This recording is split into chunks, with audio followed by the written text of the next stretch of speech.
Welcome to Creating Calm Parenting with Mind, Body, and Spirit. I'm Corinne Cayce. I'm an integral leadership coach, a mother of two, and a lifelong student of the Edgar Cayce Readings. And I'm here with my friend and co-host, Arlene. Hi, everyone. Hi, Corinne. It's Dr. Arlene Dijamco. I'm an integrative physician, a pediatrician, and a cranial osteopath, and a mom of four. And we have another great topic for you today. It is on how to regulate the nervous system with holistic perspectives from the Cayce readings, but specifically from Charles Thomas Cayce and his experience in using the material from the Cayce readings. And Corinne will tell us more about that, but to get us started, she's going to help us set the foundation with an opening meditation. Yes, thanks, Arlene. So let's take a moment wherever you are to close your eyes or just let your attention turn inward. And specifically, let's bring our attention down to our feet. Find the soles of your feet. Feel each one of your 10 toes. Feel your socks or whatever texture you feel around your feet, the feeling of the floor. And find a space in the center of the sole of each foot where you can feel yourself connecting down to the earth. Maybe in your mind's eye, you see the dirt, the earth, the grass, and feel yourself held and connected there. And feel the earth stretching out around you in all directions, around the curve of this planet. And feel yourself held, connected, supported by the ground.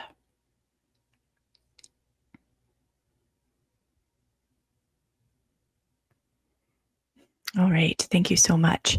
So, as Arlene mentioned, we're talking about how to regulate our nervous system. And this is such a relevant topic in my own life, as I imagine many of you who are parents or anyone alive in the world right now.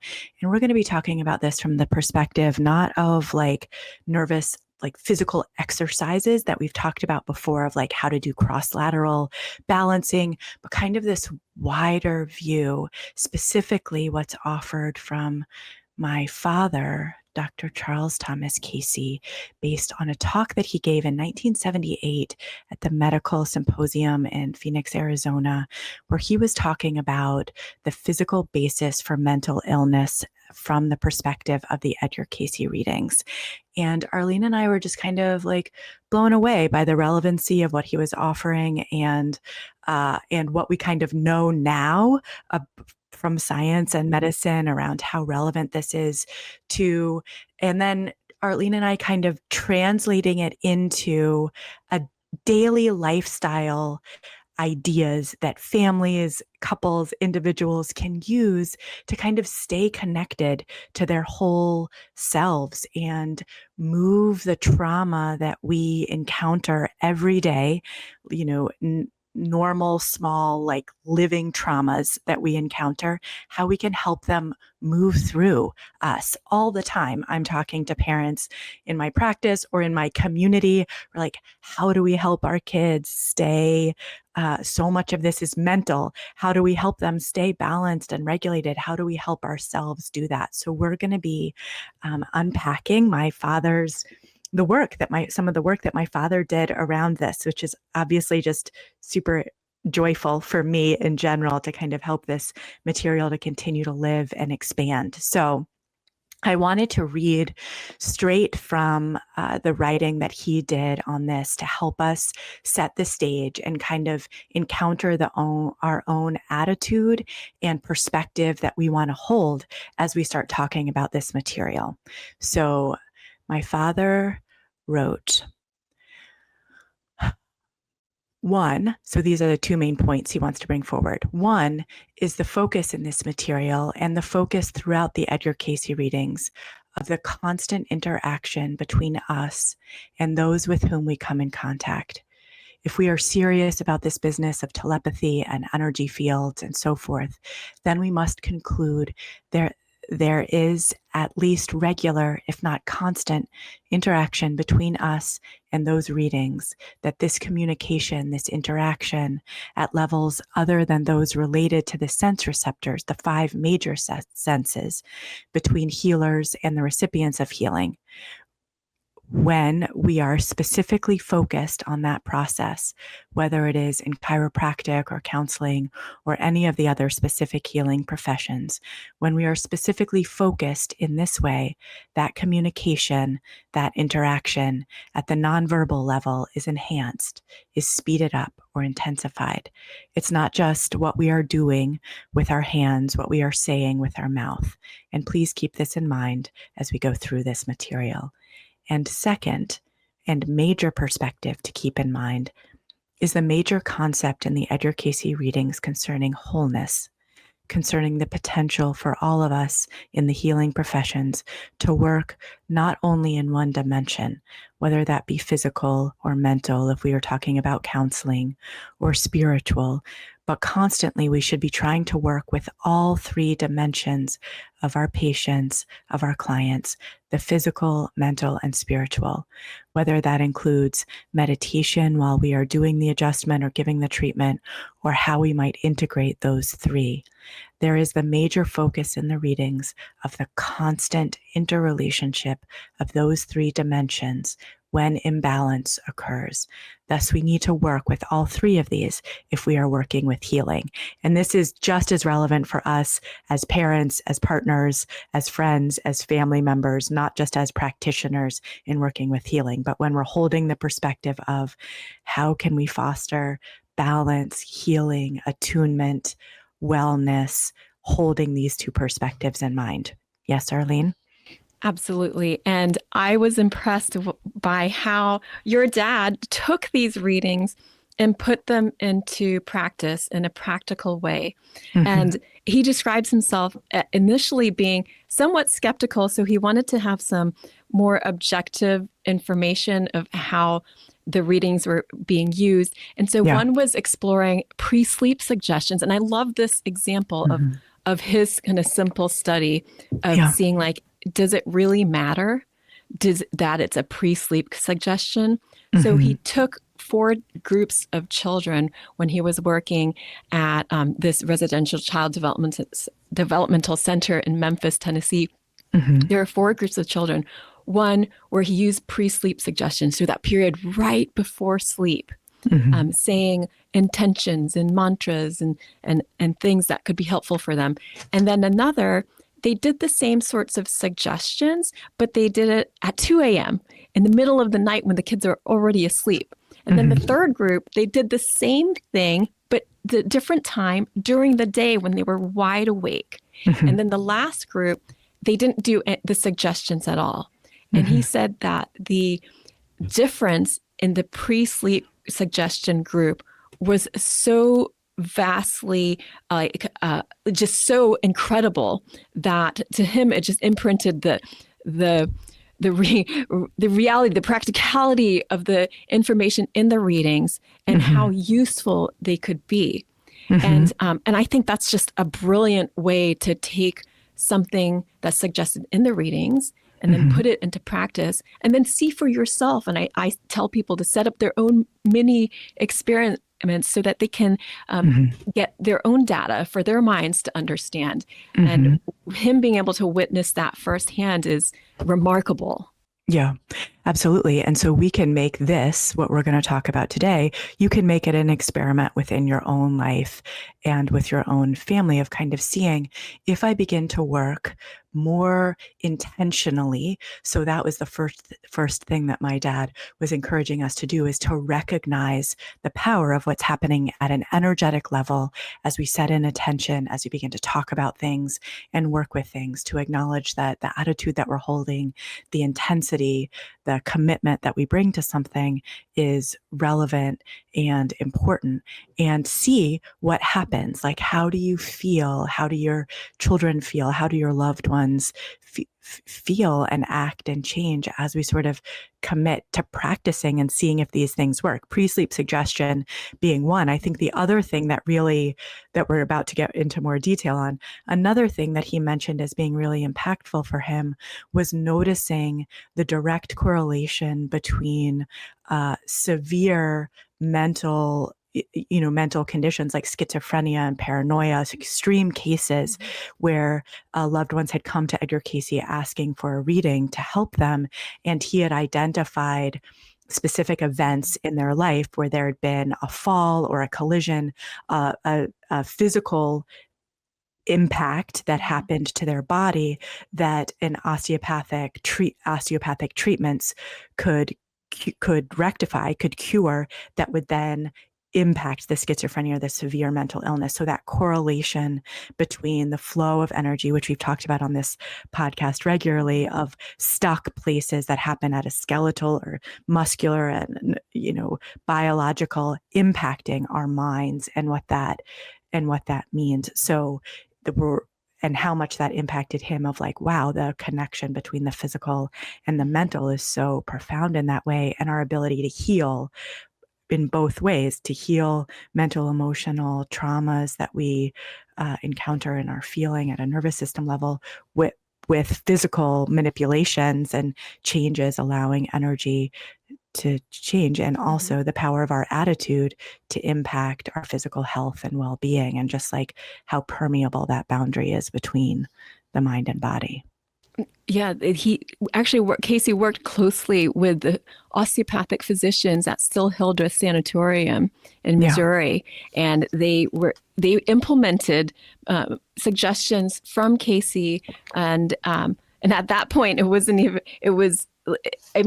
this real time, like patients were asking for recommendations and then bringing those to their physicians and able to work with them and seeing what they could do with mental illness. That was the point with Still Hildreth Sanatorium, and they were working with osteopathic physicians, but from a holistic perspective. And we have documented communication both from the Still Hildreth Sanatorium, their records, as well as the Cayce readings of this communication between those two groups at the time, which is remarkable. Yeah. And I love how your dad has also outlined 11 different things that he calls this magical recipe, which he says he was hesitant to share because they had seen such extraordinary results in the people that they had used each one of these recommendations for. And we'd love to go through that. Right, absolutely. So just to kind of preface this was specifically a project that was taken on at the A.R.E. and with my father for young people who are experiencing kind of severe emotional distress, and how to kind of help them recover and restore themselves. So Arlene and I are kind of going to be translating these 11 principles that he's putting forward into more like daily, everyday life of how we maintain and regulate our nervous system and feel well and balanced and connected from a family perspective. Yep. So the first thing that my father put forward was, first, a change in the environment. Take the person out of the situation that they are presently in and put them in another situation, out of the home situation, out of the work situation, whatever the present environment might be, change that. So make an adjustment. So how would we do this in our daily lives? I mean, whatever you have available to you, you could simply go to the park. You could go visit a friend. You could just take a walk in nature. Whatever it is what is available to you. Right. So just keeping in mind the power of making a change to the current situation. When things start to feel overwhelming and not good, how can we physically move ourselves out of the environment that we're in for any amount of time? It doesn't have to be, a week long anything by any means, literally 10 to 15 minutes, moving away from being so intricate in insulated into the environment that it is. And I've experienced this in my daily life all the time. If I'm feeling really caught in conflict with my partner about something, oftentimes if we're like, let's just take a walk, let's get out of here and try and bring a different perspective to what's going on. Or if one of my kids is feeling really frustrated and angry and down, I'll encourage just go outside for a few minutes, and sometimes they don't want to. So it's just really let's move ourselves a little bit. And so we can feel some space and get a different perspective as to what it feels like to be us in our bodies right now. And I know my kids will like to just listen to music or play music or read a book, just get some flow in a different direction. And I think about these recommendations as kind of mini retreats for yourself that you can integrate into your life at any given moment. Yeah. So the second thing that Charles Thomas Cayce says here is have the person near the ocean, the sound of the waves, and near an area of the beach where the person can see the sunrise and the sunset. If the person is overly active, they should pay particular attention to watching the sunset. If they are depressed, they should watch the sunrise and pay particular attention to the sun as it is horizontal with a line of vision. I love these recommendations because he is putting together the understanding of the autonomic nervous system. So if you are overly active, more in the sympathetic state of fight or flight, then it says pay particular attention to the sunset. So that's in the day, in a 24-hour cycle, it's like the parasympathetic state of the day. So if you're feeling overly buzzing, then you need more calm, that relaxation, the calm of the sunset. And then if you're feeling kind of down, overly parasympathetic, then you could more in a frozen state, then you should watch the sunrise, which is more stimulating, has a bit more sympathetic energy to it, which I think this is brilliant to take something as simple yet profound as a sunrise and sunset and match it to your nervous system, whatever you need to help balance you. Yeah, absolutely. So the third one says spend 45 minutes to an hour a day in a pine thicket. And then he writes, that's the sort of strange stuff in Cayce readings. You don't know where it's coming from, whether it's the odor of the pine trees or just a general sort of atmosphere of peace and calm that might be part of a pine forest. 45 minutes to an hour a day in a pine thicket. I also love this one, and just thinking about things that I've learned in other areas of health and wellness and medicine from the flower essences. Pine essence is known to be helpful for self-acceptance. So this is the true forgiveness of the self and being able to accept all of you. Remarkable. So to be able to walk in the pine thicket and have that support from this, grand force of nature, that all of this energy is supporting you in accepting all of you. Yes. Yeah. So taking these two suggestions, which both have to do with being in nature in some way, and, the sunrise and sunset, the pine thicket, the ocean, if we, expand that out to needing to work with wherever we are and whatever we have to work with, and that there might be specific things about pine, and I'm sure that there are, that maybe it's the smell, maybe it's the sound of the pine needles, maybe it's just the general piece of being in a forest, which can certainly be extrapolated out, or the sound of the waves, or the light, what the light does to, which we've done a podcast episode on sunlight, and what that feels like when you're at a horizontal eye gaze, but working with whatever you have to kind of not need to understand the particulars of how meaningful, how helpful it can be to put yourself in your natural environment, whether that's walking by a creek or going into whatever forest is near you.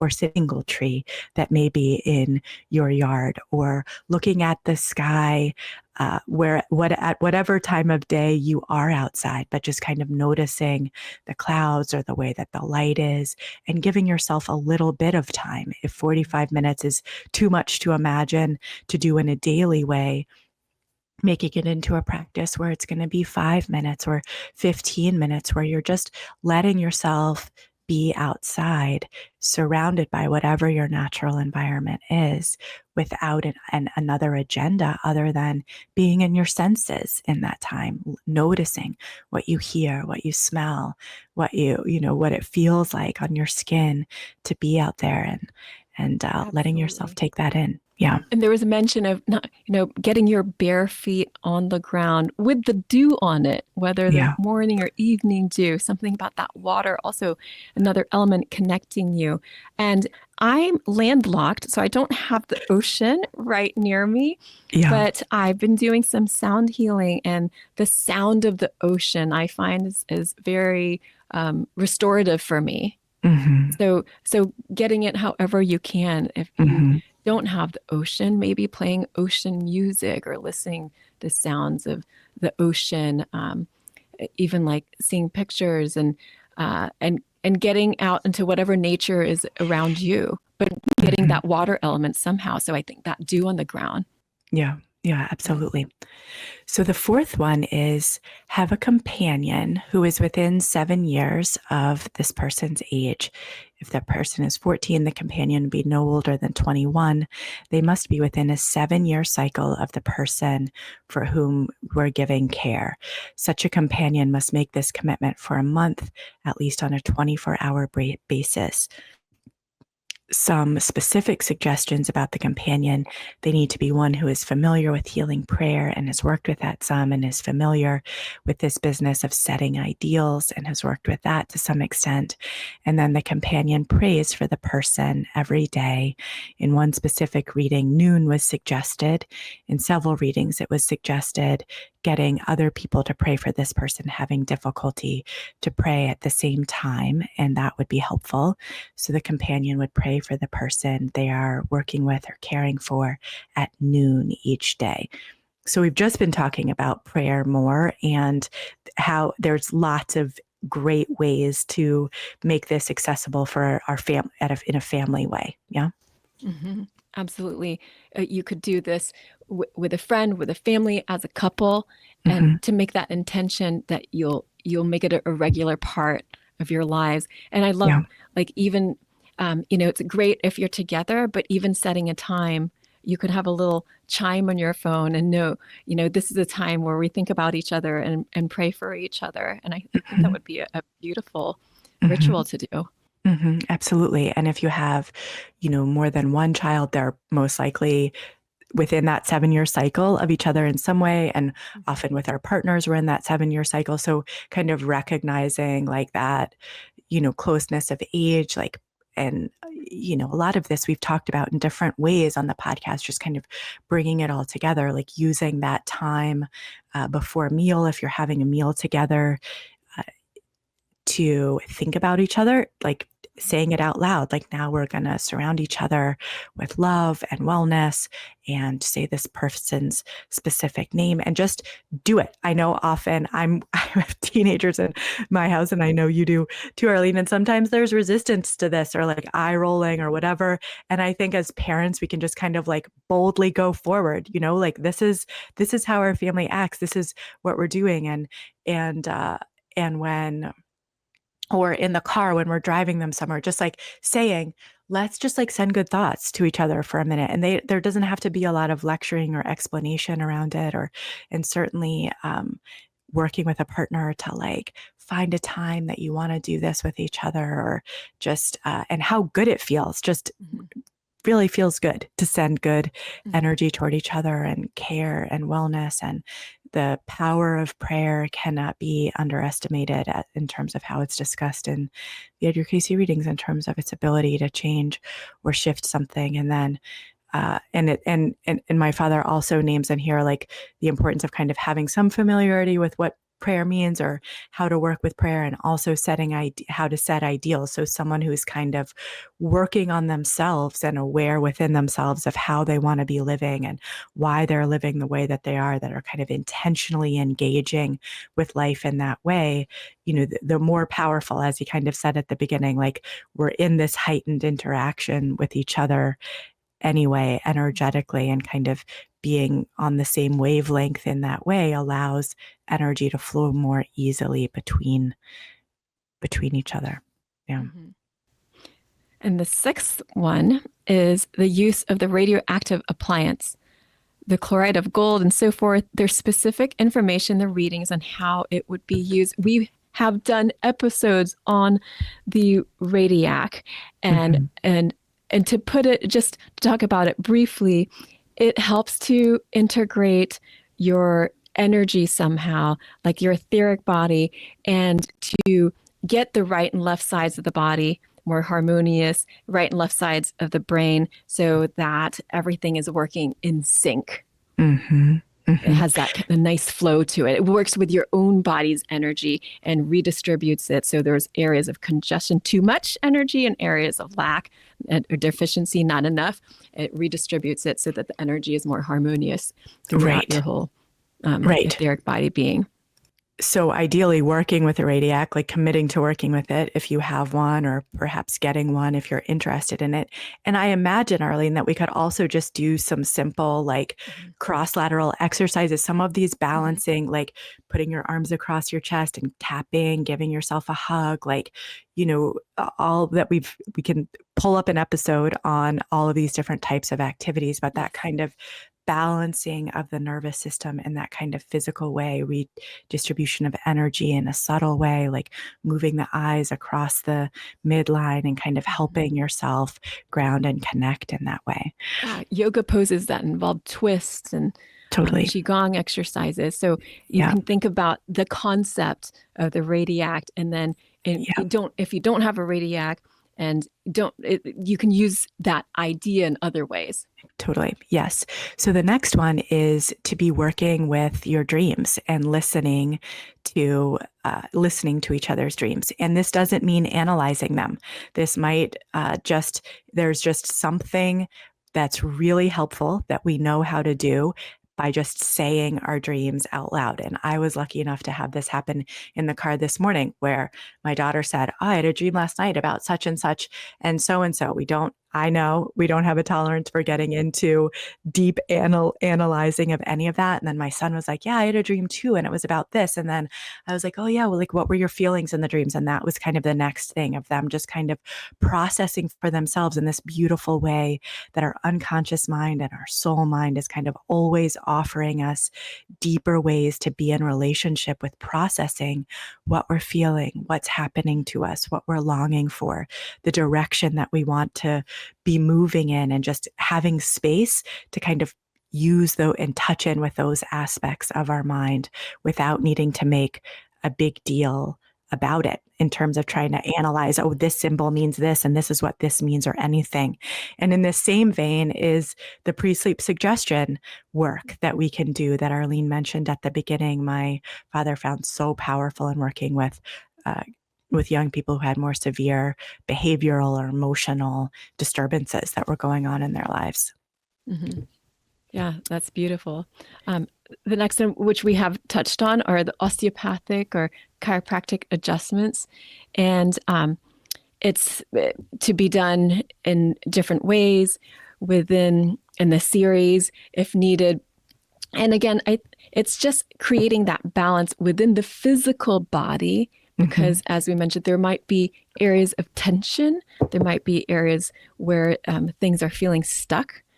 So again, going to the energy, too much energy or lack of, and then we can extend that to the physical dimension too, where it's like too tense, restricted, or compressed, or maybe not enough. It doesn't have enough circulation, and so creating more flow in the body and getting the assistance of osteopathic treatment, chiropractic adjustments, or other kinds of body work, including massage, which is the next recommendation you said is massages and sweats. And these improve the circulation, move the energy, get the everything flowing. The health is in the flow.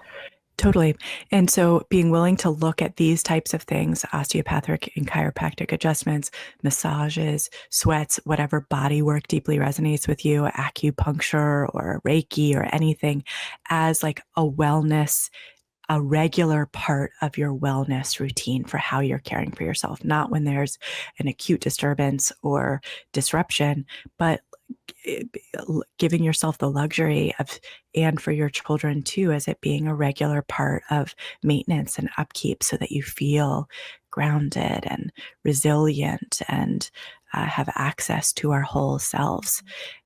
So the next one, the ninth one, is working with diet, which we've talked about in a million different ways on this podcast before, but kind of the basic dietary recommendations in the Edgar Cayce readings.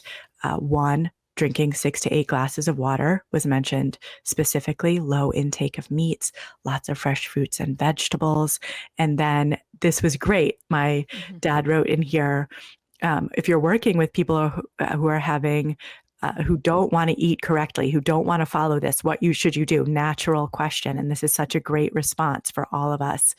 For the question, how do I get this person to eat the diet that's been suggested, all of these fresh fruits and vegetables? And the answer was, if those around the person having difficulty would eat the foods, very soon the person you are focusing on will be eating the foods also.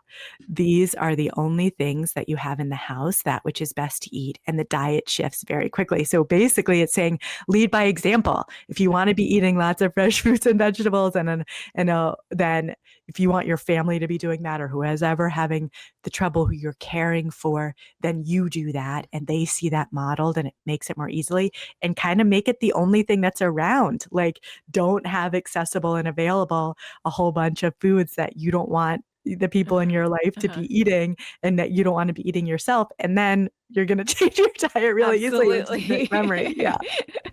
I love that. The 10th one is physical work with the hands that involves breaking a sweat, is the phrase used in the readings. Getting the person to begin to perspire. Physical work with the hands where perspiration is part of that. And this is really where you're physically in the manifesting, because you're taking the idea of what you want and you're working it with your hands. Yeah. And so you really have that multi-dimensional perspective. When I think about this, it could be playing the piano, it could be getting in the soil, gardening, it could be cooking, so many things that where you are actually, you have the idea in your mind, you put it in your hands, and then you physically do it.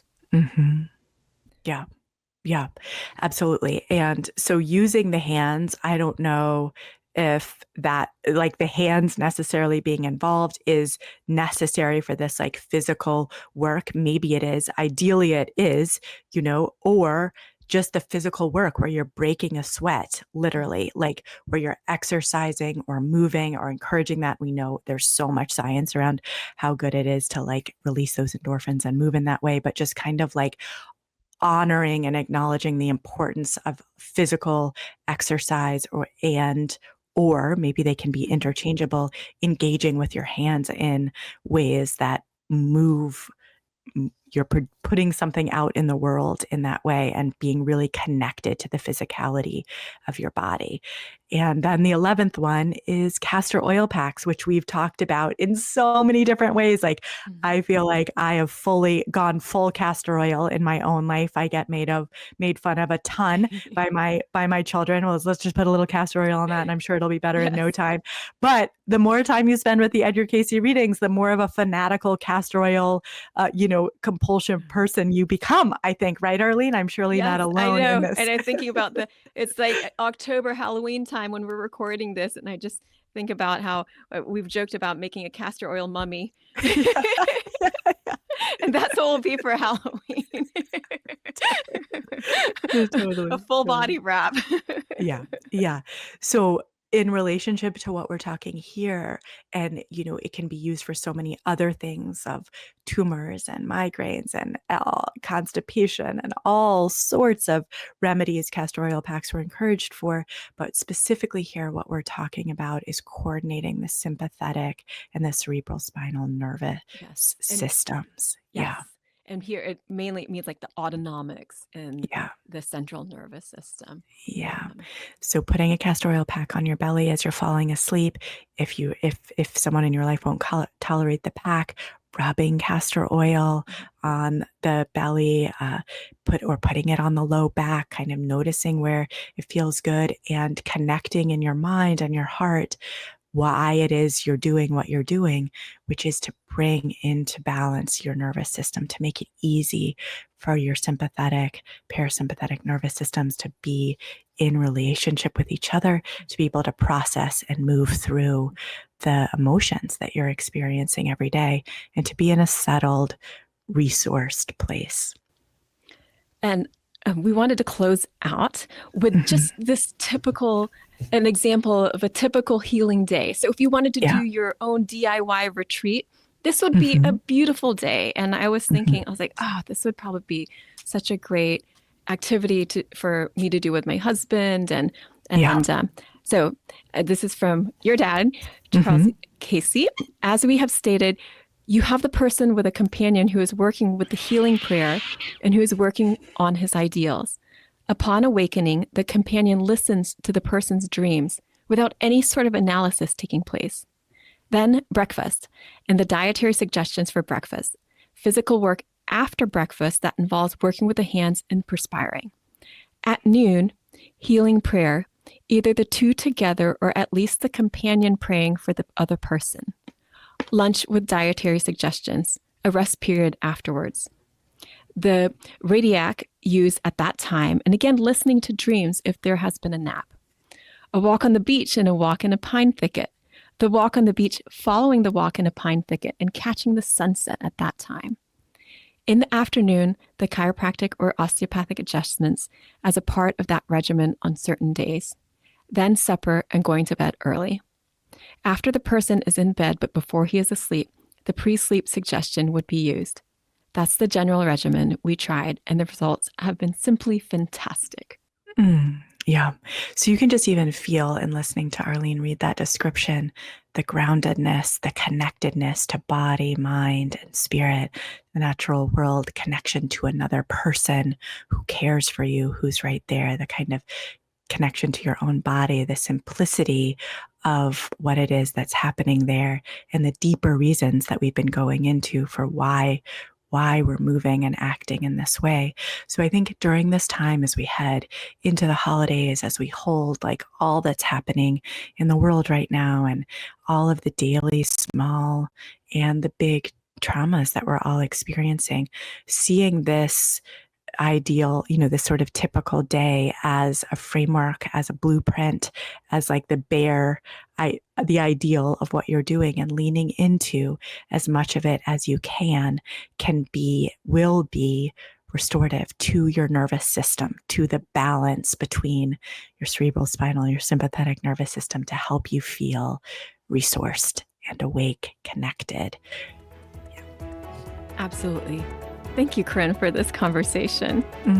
Such a great reminder, and so much in there that I'm really looking forward to putting into action in my own family life and my own life. And I hope there's been stuff in there for you all as well to engage with. So thank you so much, Arlene, and I look forward to our next conversation. Thanks everyone for being here.